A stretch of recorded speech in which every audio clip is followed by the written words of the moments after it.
for me. You can Just, write. yeah. Okay, we're live streaming. It'll just take 1 minute to load, and then I can do it, Okay. just so people can watch it live. I think there is one question already. Okay, perfect. Let me go back to Zoom. Okay, here is the question. In Thai Buddhism, there is a tradition of pouring the water to send the merits and ask for ahoshi karma from those who've done wrong. Is this effective? This tradition of pouring the water to send the merits to those people that have done wrong. To send merit to the people that we have done wrong to. Is it effective? Yeah, that is a very strong belief and very strong tradition in all Theravada countries, not only Thai Buddhism. This tradition is there in various other Buddhist traditions, uh, Thai, what do you call Burma, Laos, Cambodia, Sri Lanka, and so on. So we believe that this is a way of sharing your goodwill with everybody.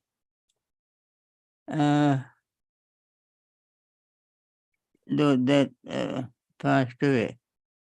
And normally people don't want to forget those who have passed away, and therefore they do this ceremony. Even in the time of the Buddha, when someone passes away, they do this. They did this ritual.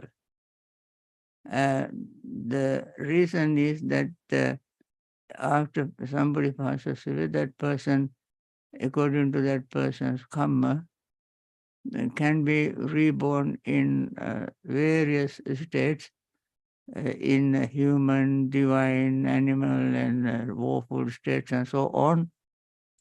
But only one of these places where they were born, they receive merits. That is called Paradattupajivi. Paradatta means given by others. Jivi means living. Living on the merits transferred to them by somebody else. So they, since they are invisible, they can exist anywhere, any part of the world. Suppose somebody passed away 10,000 miles away, and someone want to transfer marriage to that person.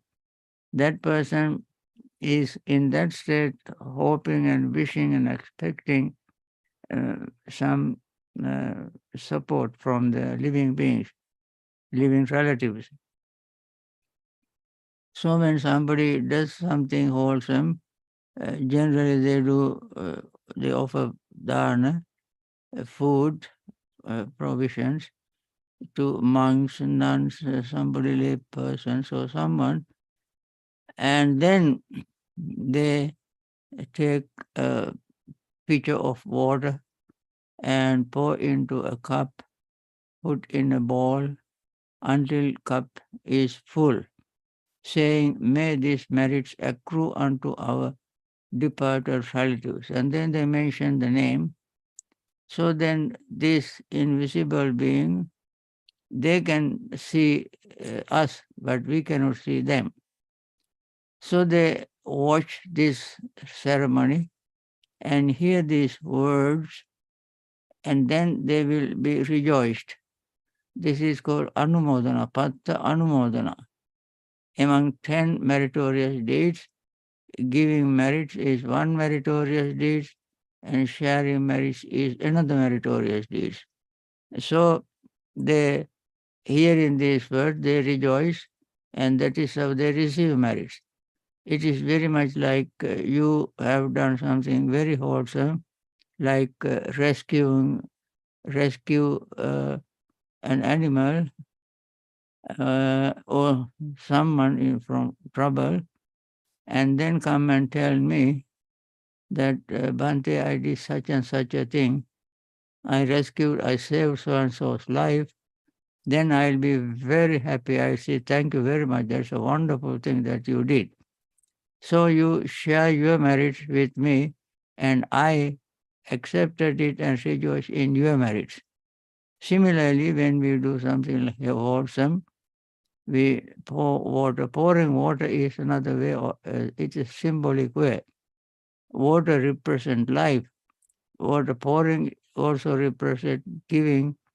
It was some marriage without any reservation, without any holding back anything. Once the water escapes the pitcher or mouth of the pitcher, and then it doesn't return, it simply goes to the pot or the cup. Similarly, when we give marriage without any holding back, they receive it. It is called Yathavari Vahapura in Pali, just like rainwater fall onto the top of a mountain, flows down to the ocean through tributaries, rivers, and fill the ocean. And similarly, we give marriage to those people who passed away and wish them fulfill their wishes. Ichidam patitam tuham, whatever you have wished, may you be successful, and may you receive in becoming you receive this marriage, and by the power of this marriage, may you be successful. These are things we do ritualistically, and that is a way of showing our gratitude to them. Once they receive this marriage, they in return give blessing to living relatives. And this is very beautiful, friendly, metta, loving, friendly attitude, generous practice, and traditions that we follow in Theravada Buddhism. I think in Mahayana also they may have something like that with different rituals. Yeah. Thank you. Another question. The next question is according to Dhamma, everything happens for a reason, but this reason is not always karma.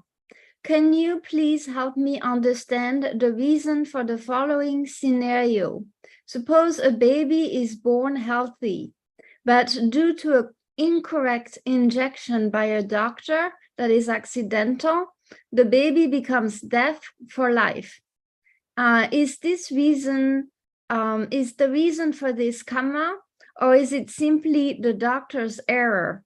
If it's just the doctor's error, then it seems very unfair to the baby. Can you please explain this scenario? So the baby is born healthy, the doctor makes a mistake, gives an injection, and then the baby can no longer hear. His hearing is damaged for life. What's the reason? Is this karma? Is this an error? What is it?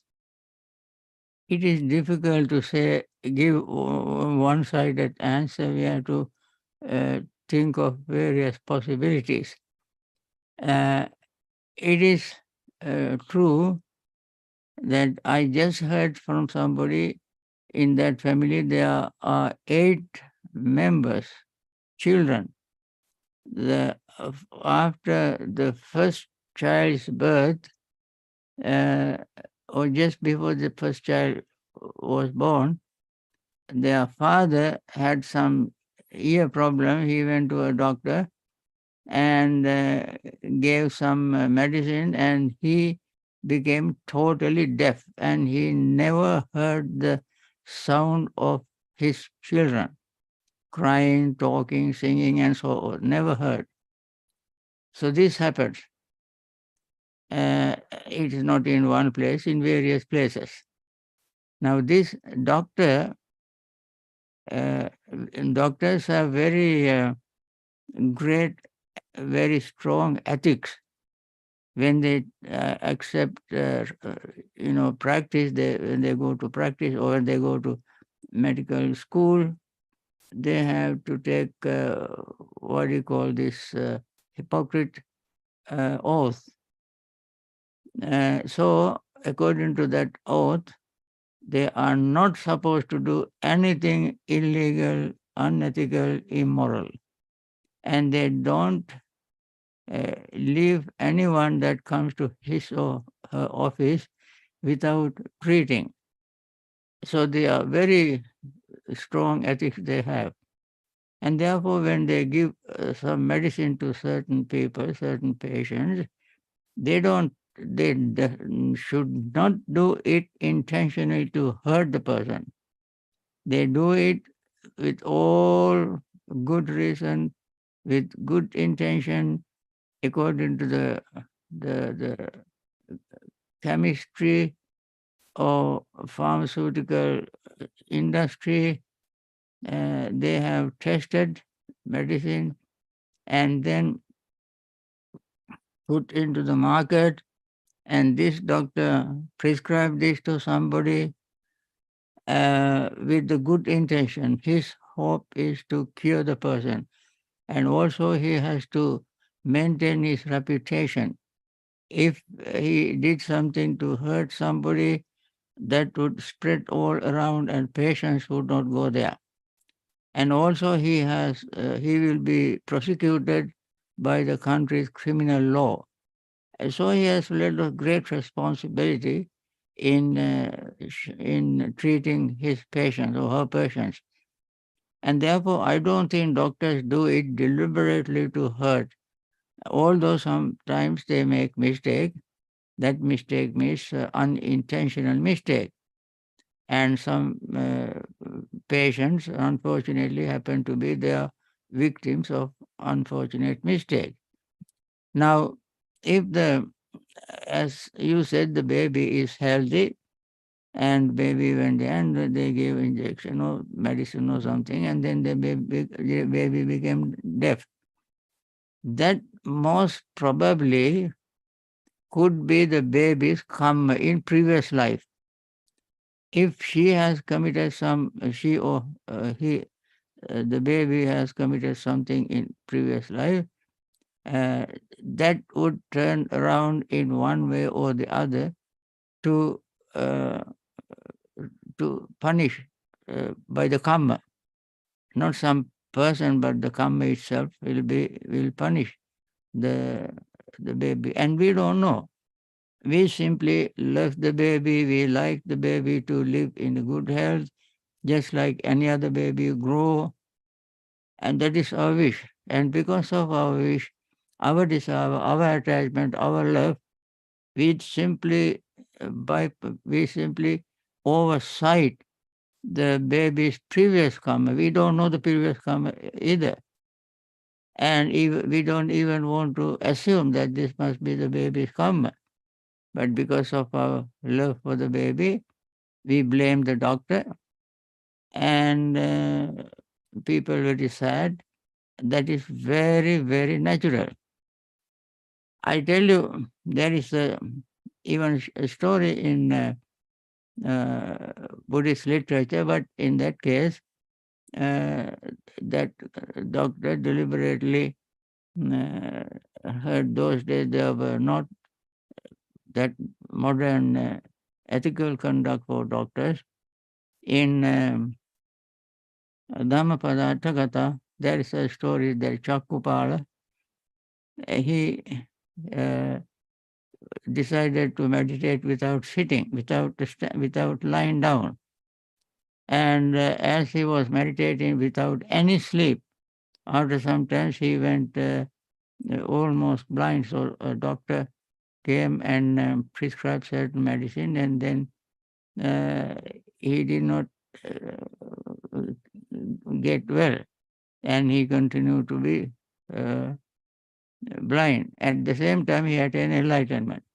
So when this was brought to Buddha's attention, he said, "This monk has been a physician in his previous life, and there came a woman, blind, and he treated her, and her promise was she didn't have money, And she said she would become his wife after she got cured. So he gave medicine and she got cured and eyesight came back. After eyesight came back, she saw the doctor. Perhaps she did not like the doctor's appearance and she said again, Doctor, my eyesight got worse.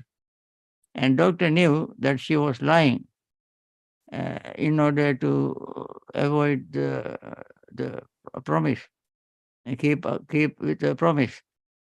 And so doctor said, okay, in that case, I give you another medicine to get you better. He gave another medicine and then she became totally blind and never regained her eyesight. And because of that, Chakupala in that life became blind. And so only the Buddha could tell exact reason for becoming blind. We cannot say.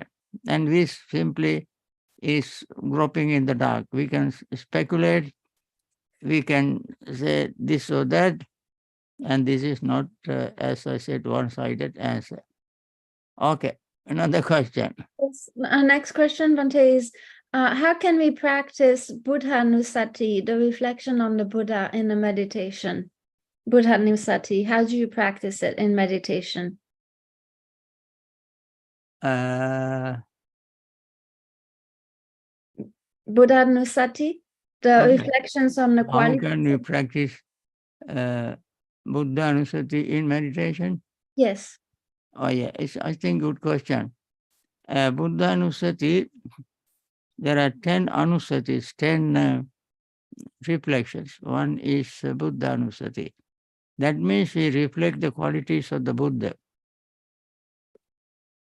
Buddha has 9 qualities given in the passage that we recite as Itipiso and so on.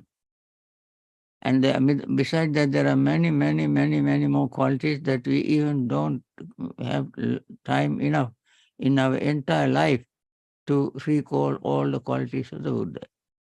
Anyway, we pick some qualities, at least those 9 qualities in the passage we recite. So, we focus our mind on each quality and arouse our trust and confidence in the Buddha. When we arouse our confidence in the Buddha, that would uh, eliminate our doubt and instill trust in the Buddha. That trust in the Buddha itself is a great help for to make to progress in our meditation. So, as a part of this, one can say at the beginning, in order to gain concentration, at least one word of the Buddha's qualities. Simply say Buddho, Buddho, Buddho, and so on. Keep repeating verbally, and then you become so familiar with the word Buddha, your verbalizing will slowly fade away. You get tired of verbalizing, and that becomes an object of your meditation. That means that your mind becomes calm, relaxed, and peaceful, and then you immediately return to your breathing. And then the word slowly fades away from your mind, and uh, concentration, your mind will gain concentration. In order to gain concentration, we use the qualities of the Buddha. If you cannot remember too many, at least you can recall the word Buddha, Buddha, Buddha. At the same time, think that he is fully enlightened, and just imagine while you're reciting or thinking of the Buddha, we and Arahants, Arahant themselves have learned the instructions given by the Buddha. and attain enlightenment. We have all references. We have books, teachers, and these days even internet discussions and so on. For the Buddha, there was none. No one there for him to follow. No one gave him any instruction for the attainment of enlightenment. He discovered it by himself. That alone is a marvelous power, very genius like power. No, without any teacher, anybody to guide him. He did not have Kalyanamita, like sometimes Buddha asks us to have. He did not have any of them. And therefore, we have to think the Buddha was a genius to discover this and attain full enlightenment without any doubt, and then started teaching. With this, we have very deep confidence in the Buddha, trust in the Buddha. That help us to practice meditation. With this confidence, we gain concentration and then continue our practice. This is how we use the Buddha use as a reflection. Okay, next question. The next question is related to the previous topic of meritorious deeds. Should we always tell someone else about our meritorious deeds? It seems like bragging or something that would reinforce the I self, the identity view. So if you've done something meritorious, should you tell somebody? Or is it if you tell somebody, you're reinforcing your sense of self? I see. When you tell somebody without being egotistic, you simply can tell anybody, I am so lucky, I am so fortunate that I have been able to do such and such a wonderful thing. You rejoice in you rejoice yourself in the opportunity, the chance, the situation that presented to you to do wholesome thing. And then with this intention, with this background in your mind, you tell others, I am so fortunate I met so and so. I'm so fortunate. I even had the chance to rescue an animal. You do that, you say this not with the intention of boost your ego. You simply want to let other people know that wholesome deeds makes you happy, them happy. Therefore, you say this with the intention of encouraging them to do wholesome things. So you are doing it selflessly. And therefore, that is a very wonderful thing that you should do. It is one thing that it is you are trying to identify yourself or self-view. You are with that wholesome state of mind, with the thought of generosity of sharing merits with others, and with helping others to encouraging others to practice meritorious deed, you tell it. Okay, that is very wonderful thing. Don't hesitate to do that. Yes, the next question is again related to merits, the following ones, I'll go to that. On the topic of giving merits to our deceased relatives, is there anything that we should do to remember our parents? For example, if they passed away some years ago. So when we give merits, and we remember our deceased relatives, what can we do to remember our parents if they passed away some years ago? What we should do to remember? Yeah, in particular in our practice, to remember when we give merits, to remember our parents, but the parents are no longer alive. So how do you give merits if they're no longer alive? Yeah. Well, if somebody passed away and he may be born as a human being or divine being and so on, it doesn't matter. We try to remember the person by doing something wholesome. Whether the person receive it or not, it doesn't matter. We are doing it just to express our gratitude. Other than there is no way to show our gratitude to them.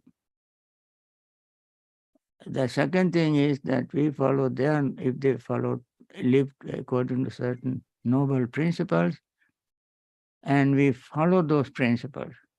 Suppose somebody has been very compassionate, practicing living friendliness or generosity, doing something wholesome while he was alive, in order to respect the person, honor the person, we continue this wonderful, wholesome tradition, his legacy. That is the way we have to share his wholesome deeds with other people. Whether the person knows this or not after his death, it doesn't matter. We just do it because it is a wonderful thing that he did. If he was doing something unwholesome, then we never want to emulate that, follow that. We just want to, we feel very sorry for him, but don't want to do it ourselves. Okay. Okay. Let's see. The next question is a bit tricky to understand. It's a question about Nama Rupa. Maybe to clarify for people, you could explain again what Nama Rupa is. Rupa, the body, and what Nama is. And then the connection between this and the and volition, and then the letting go of desire and craving. Can you explain the connection between these things? Nama, Rupa, and what? And volition. Volition. Okay. Yeah. I think this is also a good question. Nama is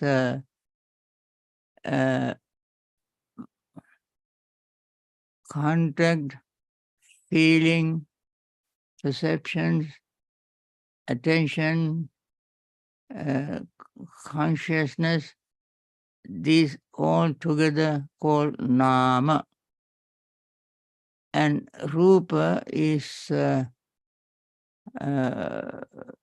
made up of 4 elements. Our body is, our personality is made up of these 2 things, Nama and Rupa.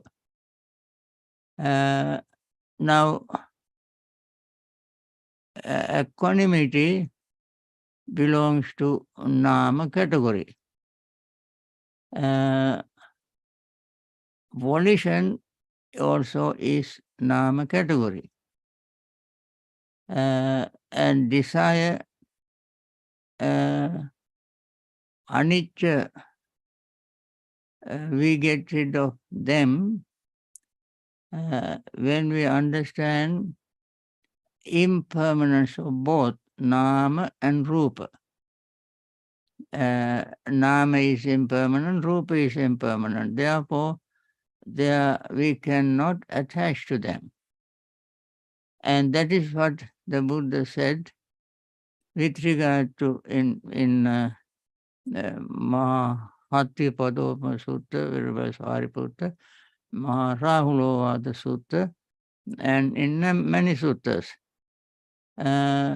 Both external material of which the internal material are made are neither they are impermanent, unsatisfactory, and selfless, and they are neither I, nor mine, nor myself. Neta mama, ne swama, sinamisa. Similarly, the body is made up of those elements which don't have I, my, mine, and therefore internal bodily part also are without I, my, mine. And then when we see this very clearly, not just repeating words, but in our meditation, in any time, sitting, standing, walking, any time, we focus our mind on our mind and body, we see them changing all the time. Something changing all the time does not have any permanent entity. That is called anicca. When there is no permanent entity, there is no reason, no way to hold on to it. That is how we get rid of a desire. So, we can get rid of desire by seeing impermanence. We can get rid of ourselves by seeing impermanence. We can get rid of our desire, our craving by seeing impermanent, grasping, because we cannot hold on to anything. Uh, and you know, uh, so it is very natural thing. So your question is understand transfer of volition towards the legacy of desire, that anicca does away with all desire, craving, grasping, form in and out, uh, formally as a formula as Sangvega, Pasada, Ji, Ji for the practice. Okay. Okay. Any other question? I think we have time. Yes. Uh, The next question is, what should we do if you have somebody in the family that's like possessed by demons and keeps doing harm to other members, and the other member of the family don't think this is a normal behavior, that the person doesn't act normally, and this person doesn't care for the peace and happiness of others? How do you deal with such a person? how we deal with a person in That the looks like they're possessed by demons and they keep doing harm to other people. How do you deal with a person that keeps doing harm to other people in the family? Okay. If somebody uh, hurts everybody in the family uh, because the person has some kind of mental problem. Always somebody mentally is sick. All those who hurt others in the family is mentally sick, and therefore others have to be patient with the person, show their compassion to the person, and try to help the person by showing their loving friendliness and practicing patience, understanding, and determination to help the person. If everybody in the family is doing okay. They are not hurting the person, they are not offending the person, they don't commit crime against the person, and still this person hurt the family members, then all the family members get together and discuss and show their loving friendliness, compassion, and patience, understanding, and so on to help the person. Now, if he were criminal, then of course you have to take him to the criminal justice uh, and call the police and so on. Spiritually, you can do your part by practicing patience and so on. If it doesn't work, you all know that the person has mentally sick. You go to have a psychiatric treatment and take him to mental hospitals, and if he doesn't, if he's a violent, then you have to take him to the police and uh, do the legal things. Uh, that's what I can tell you right now. There are two courses of action. One is criminal action, other is spiritual action. Spiritual action is the first thing you should do. Try to help the person as a family member. All other family members are normal, not hurting anybody. And yet this family member is violent, hurting, without any particular reason. Then you must understand this person must be mentally sick. So he need mental treatment, physical, psychological treatment, psychiatric treatment, mental treatment. And then you will understand how to treat the person. I think, friends, this may be enough for today's discussion. And thank you very much for asking all these good questions. Okay. We have a couple of other questions, so if people can just save those for next week, that would be great. So we can address them next week. All right. We have a couple of unanswered questions, and so I just You asked can that ask them next time, okay? time. Yeah. Because we don't have much time now. We don't have time to practice meditation, okay? Okay. Right? Yes, Bhante. Okay, let us do some meditation. Eh?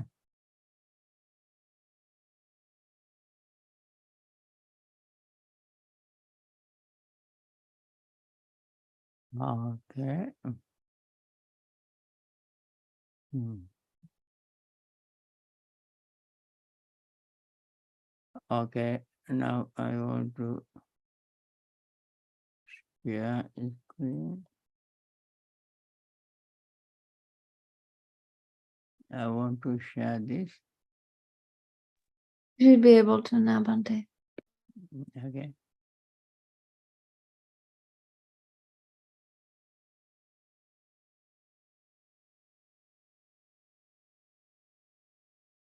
Okay.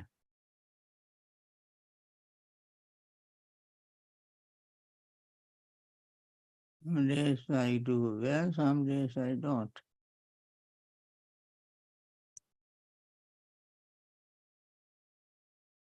Can you help me to make this?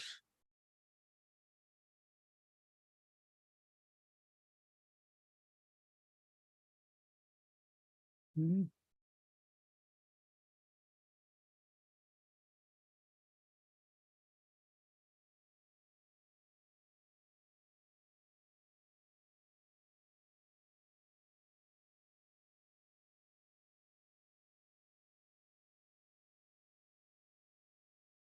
Mhm.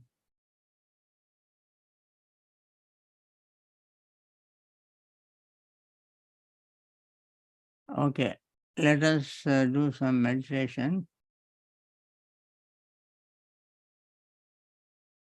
May all beings be happy and secure. May all beings have happy minds. Whatever living beings there may be, without exception, weak or strong, long, large, medium, short, subtle or gross, visible or invisible, living near or far, born or coming to birth, may all beings have happy minds. Let no one deceive another, nor despise anyone anywhere, neither from anger nor ill will should anyone wish harm to another, as a mother would risk her own life to protect her only child. Even so, towards all living beings, one should cultivate a boundless heart. One should cultivate for all the world a heart of boundless loving friendliness, above, below, and all around, unobstructed, without hatred or resentment, whether standing, walking, sitting, lying down, or whenever awake. One should develop this mindfulness. This is called divinely dwelling here, not falling into erroneous views, but virtuous and endowed with vision, removing desire for sensual pleasures. One comes never again to birth in the womb. Okay, with this method thought, let us do some meditation. Okay.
By means of these meritorious deeds, may I never join with the foolish, may I join always with the wise, until the time I attain Bhavana.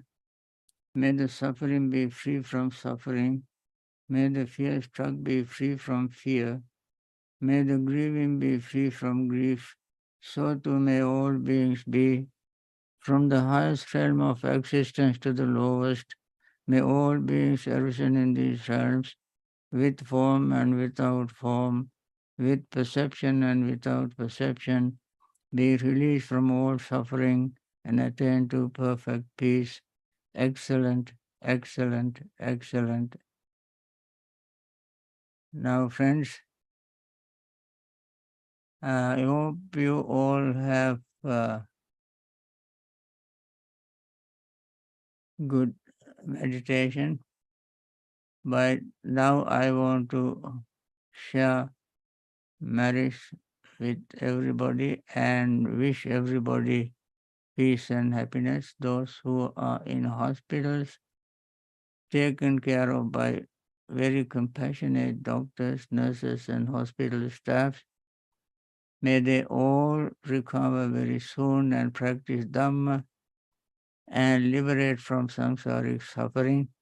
All the doctors, nurses, and hospital staff who are dedicating their life, their comfort, risking their life, and to take care of these people, and may they continue their wonderful, compassionate service, and then they too practice Dhamma and meditation and attain liberation from samsaric suffering. May those who have been grieving the death of their departed ones, may they recover from their grief and practice Dhamma, understand the nature of Dhamma, and liberate themselves from samsaric suffering. May all others who are in various troubled spots, war zones, poverty-stricken, discriminations, and so on, may they all find peace, happiness, and liberate from samsaric suffering. May everyone, human, divine, animals, and so on, be well, happy, and peaceful, and attain liberation from samsara. Okay, friends, have a Thank you, wonderful day. Bhante. Thank you, Bhante. Thank you, Bhante. Thank you, Bhante. Thank Okay. you. Thank you so much, Bhante. Thank you, Bhante. Yeah. Thank you, Bhante. Thank Yesterday you, I could not. Bhante. Get well, be Everyone healthy. saranai, Bhante. Thank you. Yesterday I could not conclude formally because of other commitment and reasons, and I hope you all understand it. And since we are repeating the same thing every day, every time we have this session, even one day we didn't have the formal ending, we assume that we repeat the same thing and wish our metta wish continues to be the same. Thank you. See you next week. Thank you, Bhante. And some of you I can see this afternoon at 3 o'clock. Okay, bye. Thank you, Bhante. Bhante. Good